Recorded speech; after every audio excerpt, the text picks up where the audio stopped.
Olá, graça e paz a todos.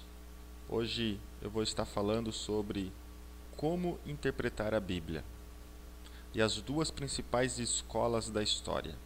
A escola de Alexandria, fundada no ano de 190 depois de Cristo, e vou falar também sobre a escola de Antioquia, que foi fundada no ano 270 depois de Cristo.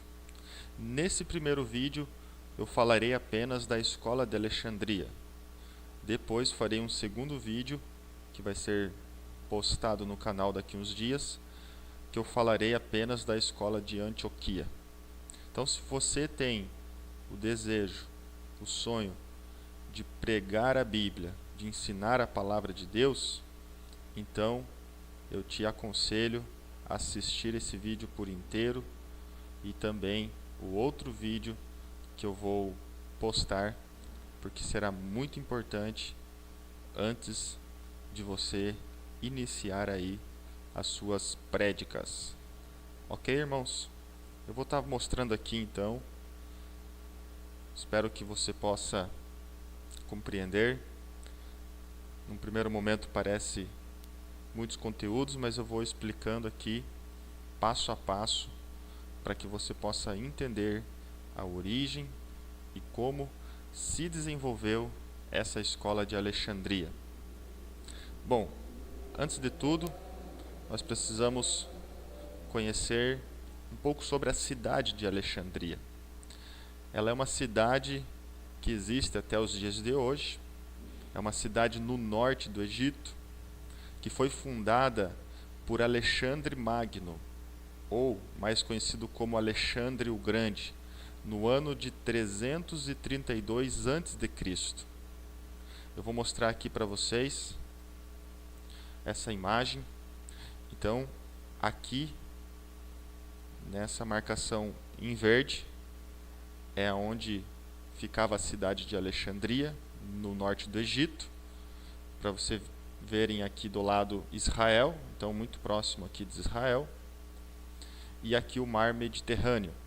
Então, Alexandria era uma cidade portuária que estava aqui à beira do mar Mediterrâneo. Foi uma cidade muito importante no mundo antigo e haviam nessa cidade grandes obras. Era uma cidade que recebia pessoas do mundo antigo inteiro, mas existiam duas grandes construções que eram muito famosas nessa cidade de Alexandria, que era o Farol de Alexandria. Então, como eu já falei, era uma cidade portuária, e na chegada da cidade havia esse Farol de Alexandria, que era uma das 7 maravilhas do mundo antigo. Esse farol tinha 135 metros de altura. Havia sido construído ali perto do porto, então também era muito importante para as navegações, pois o farol era muito grande e os navios poderiam avistar de longe, e poderiam ali se situar da onde eles estavam. Então esse farol ele foi muito conhecido, uma das 7 maravilhas, como eu já falei. Porém, esse farol não existe mais. Ele foi destruído no século XIV através de um forte terremoto que atingiu a cidade de Alexandria. Então aqui tem uma imagem muito bacana. E uma segunda construção muito importante, de muita relevância na cidade de Alexandria, era a Biblioteca de Alexandria. Era uma enorme construção, e Alexandria naquele momento era talvez o centro mais importante de cultura e de conhecimento do mundo antigo. E nós poderíamos, para ficar um pouco mais fácil de entendermos, é como se nos dias de hoje essa biblioteca de Alexandria e as escolas que estavam surgindo ali era como se fossem a Universidade de Harvard nos dias atuais, para você ver a importância que ela tinha no mundo antigo. Para você ter uma ideia, havia aproximadamente 1.700.000 exemplares, 700.000 papiros na Biblioteca de Alexandria. Então era algo de muito valor, porém ela também não existe mais nos dias de hoje. Ela sofreu e foi incendiada no século 7 depois de Cristo, e boa parte do seu acervo, boa parte ali, né, dos conteúdos que haviam na biblioteca foram queimados e perdidos. Bom, então isso aqui é só um início para nós entendermos a localização aqui da cidade de Alexandria e como ela era importante naquele momento. Agora, voltando aqui para nós entendermos, então a cidade foi fundada por Alexandre o Grande, que era o reino da Grécia, que havia conquistado o reino persa, e começaram então e dominaram por todas aquelas regiões ali por muitos anos. Agora, para nós entendermos a escola de Alexandria, nós vamos seguir aqui agora esse passo a passo. Bom, nós vamos precisar voltar um pouco no tempo. 903, agora se acompanhe comigo aqui, 903 a.C., surge um poeta grego, um poeta muito famoso até os dias de hoje, que se chamava Homero. Homero escreveu muitas poesias, muitos livros, e dois dos seus principais livros, que são conhecidos até os dias de hoje, talvez você conheça, eram esses dois livros aqui, Odisseia e o livro Ilíada. Dois livros escritos pelo poeta grego que era cego, chamado Homero. Bom, eu já volto aqui. Havia então um outro filósofo. Homero era um poeta, mas agora então nós vamos chegar aqui em Heráclito. Heráclito era um filósofo grego, e ele, lendo Homero, estudando Homero, lendo seus livros, ele acaba tendo ali um problema a ser resolvido. E qual era esse problema? Ele queria entender como interpretar Homero, porque nos livros de Homero, principalmente Odisseia, Homero abordou muito sobre a mitologia grega. Inclusive, ele é um dos criadores de todos os deuses gregos, o panteão grego. Então, talvez você,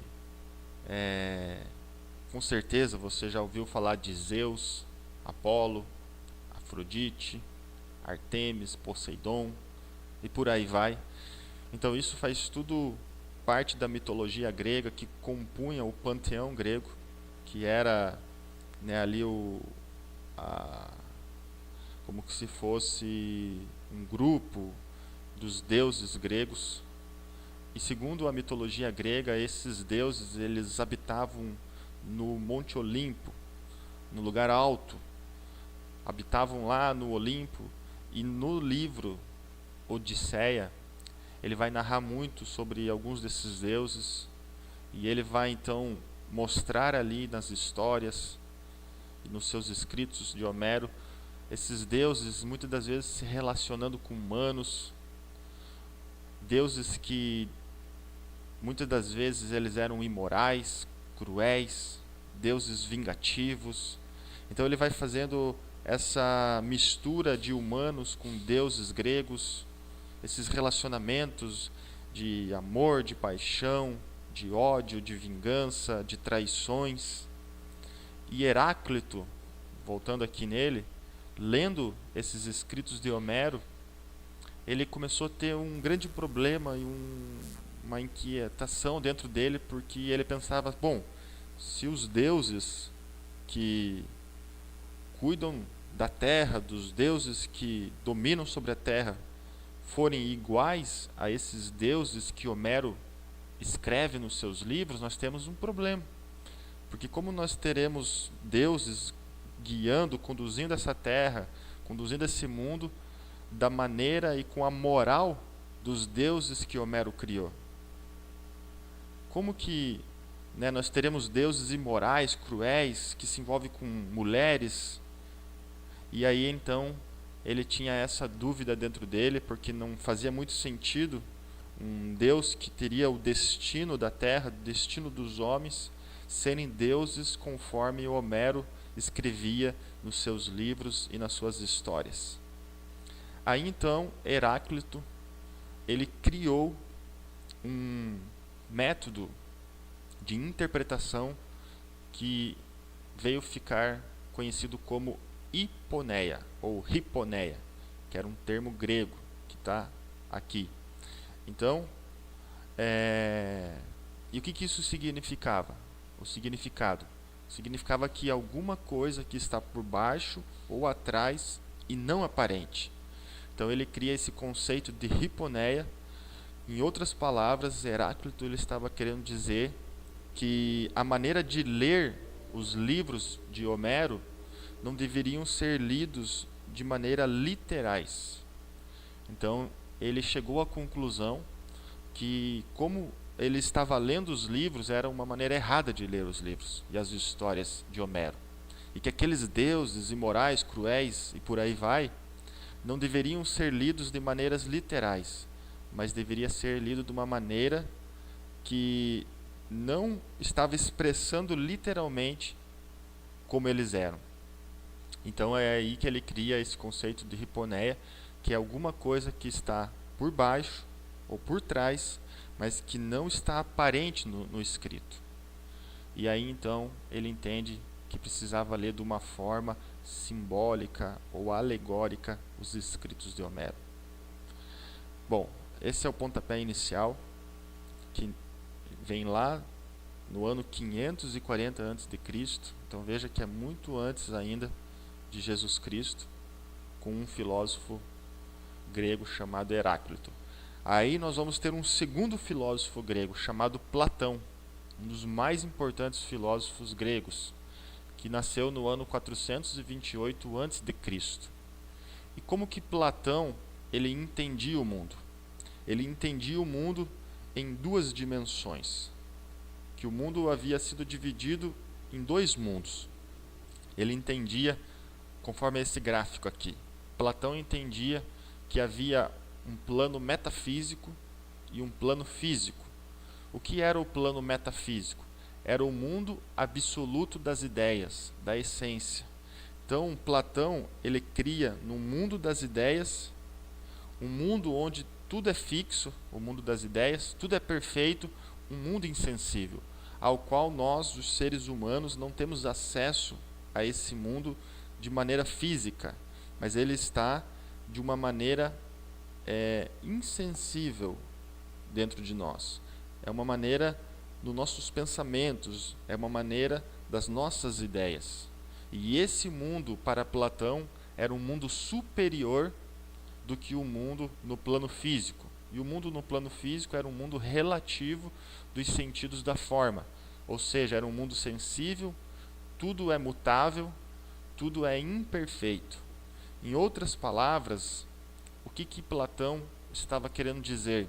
Que tudo aquilo que nós podemos ver, tocar no plano físico, nesse mundo ao qual nós habitamos, é apenas a imperfeição ou um projeto imperfeito do mundo perfeito das ideias. Então, por exemplo, esse computador que você está assistindo essa aula, ou esse celular, ou essa televisão que você está assistindo, ele é apenas um plano imperfeito, porque ele é mutável, de um plano perfeito, imutável do mundo das ideias. Então, a televisão que você vê aí, ele é apenas uma representação ou apenas uma demonstração da televisão perfeita que está no mundo das ideias. E assim por diante, né, o seu celular que você vê, como ele pode mudar, e a gente tem visto, né, a mudança dos celulares. Então a gente está nesse plano físico, mas existe um mundo metafísico das ideias, aonde existe lá o celular perfeito e aquele é fixo, ele é imutável. Entenderam? Então, Platão tinha essa maneira de enxergar o mundo. Então, isso vai influenciar demais, e esses dois filósofos gregos, eles vão influenciar demais um outro filósofo chamado Filo de Alexandria, que é esse aqui que nós chegamos agora. Filo de Alexandria vai nascer no ano 25 a.C. Então vejam que já é muito depois de Heráclito e Platão. Porém, a maneira que ele olhava o mundo e olhava os textos era exatamente da mesma forma que Heráclito olhava e interpretava, não de uma forma literal, porque aquilo que o autor ou o escritor estava escrevendo, não necessariamente ele estava escrevendo de uma forma para ser interpretada literalmente, mas que deveria olhar por trás dos escritos. Então não estava explícito nos escritos, mas muitas das vezes implícito nos escritos. Algo que precisaria encontrar por trás, por baixo daquilo que estava aparente. E Platão tinha essa ideia de dois mundos. Filo de Alexandria, diferentemente dos dois anteriores, ele era um judeu. Ele já era um filósofo judeu. E ele habitava ali nas regiões de Alexandria. Porque na cidade de Alexandria havia uma forte comunidade judaica, que já havia começado há muitos anos antes, lá quando aconteceu a primeira invasão do Império Babilônico ali na região da Judéia e levou muitos deles cativos para a Babilônia. Alguns dos judeus não foram para a Babilônia, mas eles, guiados por Jeremias, vieram aqui para o norte do Egito. E ali então eles iniciaram uma comunidade judaica e ela foi se desenvolvendo com o passar dos anos. E Filo de Alexandria, ele fazia parte dessa comunidade judaica que já muitos anos depois havia crescido muito ali naquelas regiões. Então, Filo de Alexandria, ele era um judeu muito temente a Deus, que praticava os rituais e as leis judaicas. Inclusive, ele ia todos os anos para Jerusalém. Então, ele era um homem aí muito temente a Deus e que vivia, né, o seu judaísmo. E Filo de Alexandria, ele tinha dois heróis, digamos assim. Tinha duas pessoas que para Filo eram muito especiais e que tinham muita influência na sua vida. O primeiro deles era Moisés. Filo de Alexandria amava Moisés e principalmente os seus escritos, o Pentateuco. Mas um segundo homem de muita influência na vida de Filo era Platão, exatamente o filósofo que nós abordamos agora há pouco. Então, Filo de Alexandria, ele tinha esses dois homens como referências na sua vida. E ele achava na sua cabeça que os dois falavam as mesmas coisas. E aí ele entrou diante de um dilema. E o dilema era essa pergunta: como harmonizar os dois? Como interpretar Moisés segundo, né, e dizendo que Moisés e Platão entendiam e viam o mundo da mesma forma.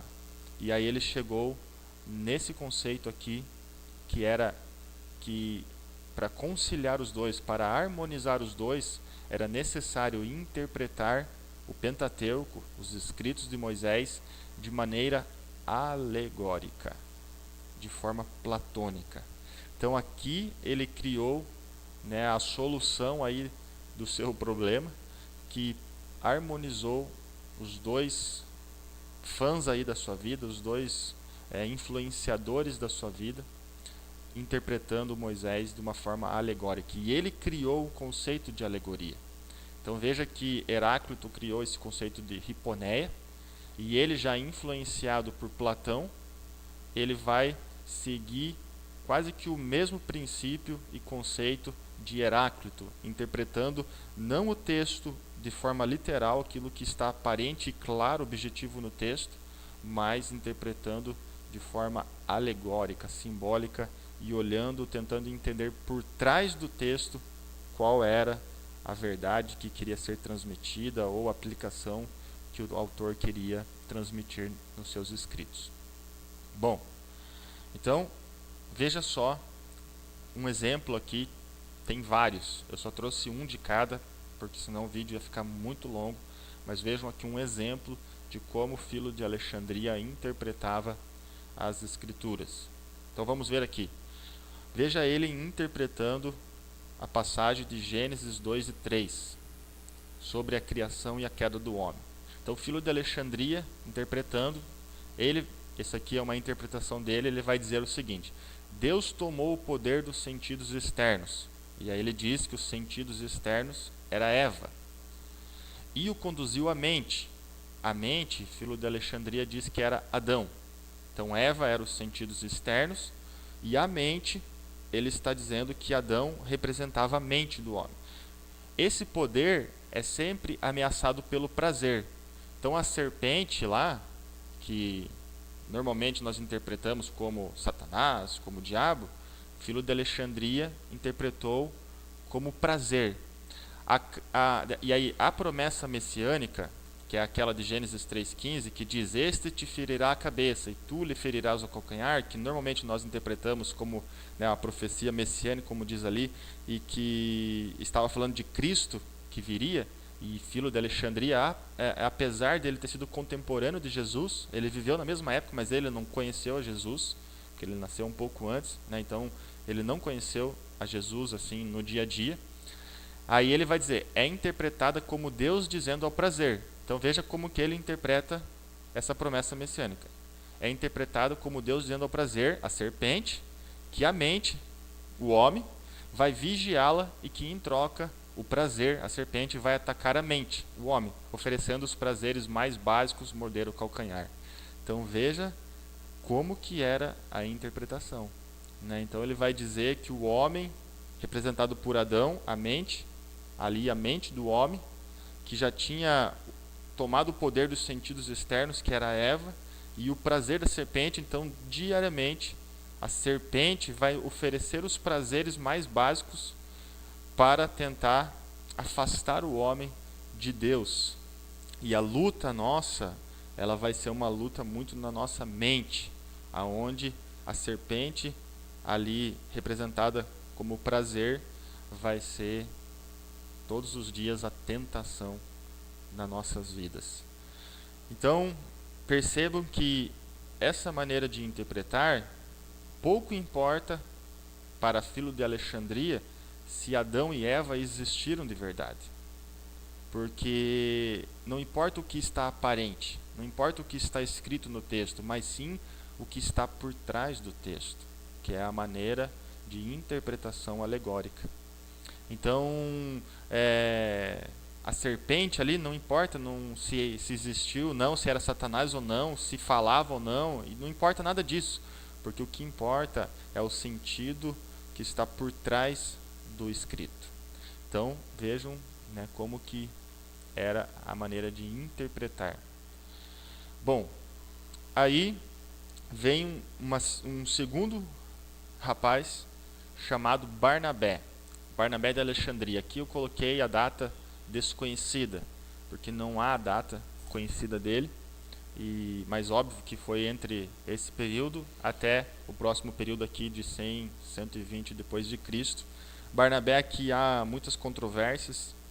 Quem era esse Barnabé? Se era aquele Barnabé de Atos que andou com Paulo, ou se era um outro Barnabé que foi já um dos pais da igreja. Enfim, mas fato é que foi encontrado um dos seus escritos, e Barnabé já era um discípulo de Filo de Alexandria, da mesma escola de Alexandria. Da mesma escola não, porque a escola ela vai ser fundada aqui, no próximo eu já vou explicar, mas a maneira de interpretar era a mesma maneira de interpretar com o método alegórico que Filo de Alexandria interpretava. Vejam um exemplo de interpretação de Barnabé de Alexandria, que foi encontrada na sua epístola de Barnabé, ou na sua carta de Barnabé, no capítulo 9 ali, no 9.6 ali, não é versículo, mas é no capítulo 9 lá, que são 21 capítulos. Essa epístola de Barnabé você vai encontrar aí na internet facilmente. Ele foi um dos líderes da igreja. Então eu vou mostrar aqui também um exemplo de interpretação no método alegórico de Barnabé. E ele está interpretando a passagem de Gênesis 14:14, aquela passagem que Abraão separa 318 homens para recuperar o seu sobrinho Ló, que estava na batalha, e enfim, você pode ler lá depois com calma. Mas veja aqui como que ele interpreta. Vou explicar para você. Portanto, filhos do amor, aprendam abundantemente a respeito de Abraão. Ele, que primeiro estabeleceu a circuncisão, olhava em espírito para Jesus, quando circuncidou a sua casa. Pois a Escritura diz, aqui é na epístola dele, ele diz assim: Abraão circuncidou 318 homens da sua casa. Porém, o texto diz um pouco diferente. Aqui, nesse conchetes aqui, o texto diz assim, que é o que está escrito na Bíblia. Ouvindo Abraão que seu sobrinho estava preso, fez sair 318 homens dos mais capazes, nascidos em sua casa, e os perseguiu até Dan. Mas ele, na sua epístola, diz que circuncidou. Mas até aí tudo bem. Aí diz assim, que conhecimento lhe foi dado naquela ocasião? Compreendo. Agora veja como que ele interpreta. Deus, disse primeiro 18 e depois do intervalo 300. Por que ele diz isso? Porque na maneira hebraica de falar o número é o contrário do nosso. Nós falamos 318. Os hebreus, eles falam 18, 300. Então aqui o 318 seria assim, 18, 300. Nós falamos 318, ok? Então ele disse primeiro 18 e depois do intervalo 300. No 18, o número equivale a I, no alfabeto grego, e 8 a H. Aqui tu tens Jesus, que essa é a palavra Jesus no grego. Agora eu vou explicar para vocês o que ele está querendo dizer aqui. Bom, no 18, que é o que ele falou primeiro, o número 10, então ele separou aqui o 18 em 10 e 8. Então o número 10 equivale ao I. Eu trouxe aqui para você entender. O alfabeto grego, ok? Então o I está aqui, o iota. E cada letra ele tem um valor numérico no alfabeto grego. Então vamos encontrar aqui o I. O I está aqui. Então ele equivale a 10. Então como que ele interpretou? Não como estava o texto. Não importa se Abraão separou esses 318 homens e foi lá para recuperar o seu sobrinho. Não importa nada disso. Porque o que o autor está querendo dizer, ou a maneira de interpretar o autor, é daquela maneira alegórica, o que está por trás, e não aquilo que está aparente no texto. Então pouco importa se Abraão existiu ou não existiu, se aconteceu essa guerra ou não aconteceu, se ele foi atrás de Ló ou não foi. O que importa é a verdade que ele interpretou ali da maneira alegórica. Então, o I representa aqui 10, como ele falou, está aqui. E o 8 é a letra H, que aqui o H é o eta no grego. E aqui ele é representado também por esse tipo um N aqui. Aqui está a letra H aqui, que tem o valor numérico de 8. Então o que acontece? Aqui tu tens Jesus. Por quê? Porque o iota ele representa um J e o eta representa um E.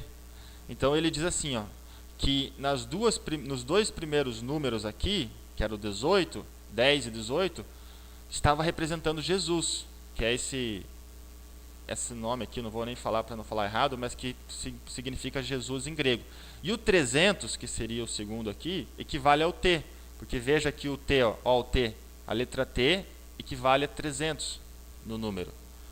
Então, 300, ele falou que 300 estava falando do T. E o T, aqui tu tens a cruz. Por quê? Porque o T aqui representa uma cruz. E aí ele termina a interpretação dele. Então Deus, revelou Jesus nas duas letras, nas duas primeiras, que era o do 18, e a cruz na última. Em outras palavras, como que ele terminou a interpretação? Dizendo que nessa passagem, quando Abraão separou 318 homens, Deus estava mostrando que Deus estava revelando Jesus e a crucificação através desse texto. Então, essa era o método de interpretação feito por Barnabé nesse texto. Bom, é uma interpretação muito profunda, obviamente, que precisa de muito conhecimento, porque uma pessoa que não tivesse o conhecimento do grego, das letras originais e tudo mais, jamais teria essa interpretação. Porém, até nos impressiona, mas o único problema que, na minha opinião, eu vejo é que a maneira alegórica de interpretar abre espaço para muitas interpretações. Então, essa aí foi uma discussão que depois na escola de Antioquia eles vão tentar combater e corrigir exatamente por causa dessa abertura e possibilidade de cada um interpretar de uma forma. Bom, vamos seguir aqui. Então, Barnabé, aí chega um outro homem chamado Panteno, ou Pantenos, que nasce no ano 120 depois de Cristo. E aqui nesse momento nós já estamos vivendo a igreja primitiva, os apóstolos já haviam morrido, a igreja já tinha se espalhado e a igreja estava crescendo. E nessa região aqui de Alexandria havia um grande crescimento de cristãos. Muitos cristãos haviam se convertidos ali para Cristo, muitas pessoas, muitos judeus, enfim, muitas pessoas se convertendo a Cristo Jesus. E esse Panteno, então, ele vai e funda a escola de Alexandria, no ano de 190 depois de Cristo. Ele vai fundar essa escola e foi a primeira escola de catequese do mundo. Foi a primeira. Então, as escolas dominicais que nós conhecemos hoje nos domingos, esse homem, Pantenos, foi o primeiro que fundou uma escola de catequese, de ensino ali na cidade de Alexandria. Só que o método de interpretação dos textos que Pantenos utilizou foi exatamente o método alegórico de interpretar a Bíblia. Então ele usou o mesmo método de Barnabé, o mesmo método de Filo de Alexandria e tudo mais. Ok, pessoal? Um detalhe, né? Hoje toda essa região ali do norte da África ela é muçulmana, mas passado aí antigamente ela já foi cristã. Boa parte praticamente da África do meio para o norte da África, tudo ali era cristã, porém hoje é tudo já convertidos ao islamismo, ok? Então, beleza, aí surge essa escola. Nessa escola vai surgir vários homens, né, muitas pessoas ali que aderiram à escola e os métodos de interpretação, e nós vamos encerrar citando esses dois, que foram dois pais da igreja primitiva, de muita influência, de muita capacidade intelectual, de muita erudição, aí, conhecimento, muita sabedoria. Então, o primeiro deles foi Clemente de Alexandria, que nasceu no ano 150 depois de Cristo, foi, né, um dos alunos dessa escola de Alexandria e que difundiu muito essa maneira de interpretação alegórica da Bíblia. Vamos ver aqui uma interpretação de Clemente de Alexandria. Ele interpretando a parábola do filho pródigo. Então ele vai dizer assim: o pai, então, confere-lhe a glória e a honra que eram necessárias convenientes, colocando sobre ele o melhor manto, o manto da imortalidade, e um anel, um sinete real e um selo divino, um sinete de consagração, assinatura da glória, segurança do testemunho, pois está escrito: aquele que aceitou o seu testemunho, esse confirmou que Deus é verdadeiro. E sandálias, não aquelas que perecem, que devem ser retiradas quando se entra em solo santo, e nem aquelas que Jesus proibiu que seus discípulos carregassem quando fossem pregar, mas aquelas que não se gastam, que são apropriadas para a jornada aos céus, e que adornam o caminho celestial, e que somente pés lavados pelo Senhor podem calçar. E ali tem algumas referências, né, citando a maneira de interpretação dele. Bom, depois você pode ler lá a parábola e tentar fazer uma interpretação um pouco mais seguindo o contexto histórico, o contexto do momento que Jesus estava falando, o que ele foi indagado, o que ele estava explicando, e você vai perceber que não necessariamente existia todas essas aplicações por trás. Isso, o que eu estou dizendo, é de uma maneira, numa ótica mais literal de interpretação. Então, não estou dizendo que é a maneira correta de interpretar, ok? Mas você não vai perceber. Por quê? Porque exatamente a interpretação era uma interpretação de forma alegórica, encontrando verdades espirituais, verdades no texto, que não estão aparentes no texto, que não necessariamente precisa fazer um sentido lógico, histórico e conexões ali, talvez uma hermenêutica do próprio texto, com a passagem, com os versículos anteriores, com os posteriores, uma contextualização. Por quê? Porque o que importa é encontrar a verdade por trás. Ok? Então, esse também foi um grande influenciador na escola de Alexandria. Existem muitas outras, como eu falei, interpretações de todos eles. É facilmente possível encontrar aí na internet, mas eu só trouxe uma para você entender, para não ficar, senão o vídeo ia demorar demais. E por fim, vai surgir um homem que nasce no ano 185 depois de Cristo, chamado Orígenes. E esse foi o principal intérprete de alegoria da Bíblia, o mais influente. Muitos dizem que foi o homem mais capaz, mais erudito, um homem que tinha um conhecimento muito grande de todas as línguas ali dos originais, da literatura. Então ele era um homem muito capaz. Foi o maior teólogo do seu tempo e que teve uma influência gigantesca na história da igreja. E o método de interpretação de Orígenes era o método alegórico da Bíblia. Vamos ver aqui ele interpretando a parábola do bom samaritano. Então ele vai dizer assim: o homem que descia de Jerusalém em direção a Jericó representa Adão. Jerusalém, o paraíso. Jericó, o mundo. Os salteadores, as forças malignas. O sacerdote, a lei. O levita, os profetas. O samaritano, Cristo. As feridas simbolizam a desobediência. Amontado, o corpo do Senhor. E a promessa de voltar feita pelo samaritano prefigura, de acordo com este intérprete, o segundo advento do Senhor. Esse samaritano carrega os nossos pecados e sofre por nós. Pega no morimundo e conduz-o à estalagem, ou seja, à igreja. A igreja está aberta a todos, não recusa o seu socorro a ninguém e todos são convidados por Jesus. Vinde a mim todos os que estáis cansados e oprimidos, que eu hei de aliviar-vos.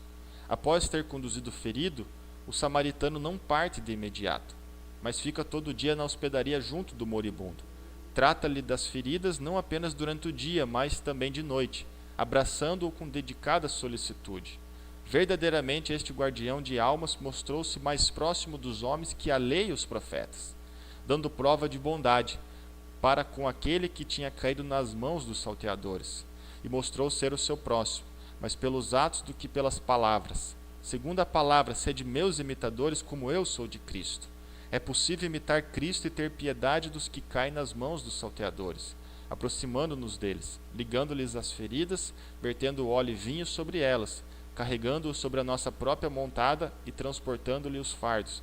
É por isso que, para nos estimular, o Filho de Deus diz, dirigindo-se a todos nós, mas ainda que ao doutor da lei, vai e faz o mesmo. Então veja o nível de interpretação de Orígenes. Veja o nível intelectual para encontrar todas essas figuras ou essas aplicações por trás do texto.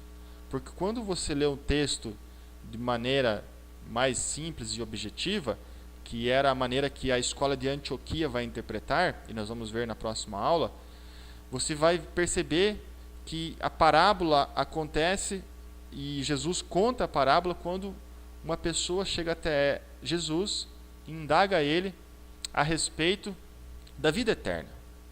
E aí Jesus fala, sobre amar a Deus e amar o próximo como a ti mesmo. E ele pergunta, retruca Jesus, fala, mas quem é o próximo? E aí Jesus conta esta parábola. E termina contando esta parábola. Então, como que a escola de Antioquia iria interpretar? De uma forma muito mais simples e objetiva, porque ele ia interpretar que a explicação da parábola era apenas para explicar a pergunta inicial daquele jovem que queria saber sobre herdar a vida eterna.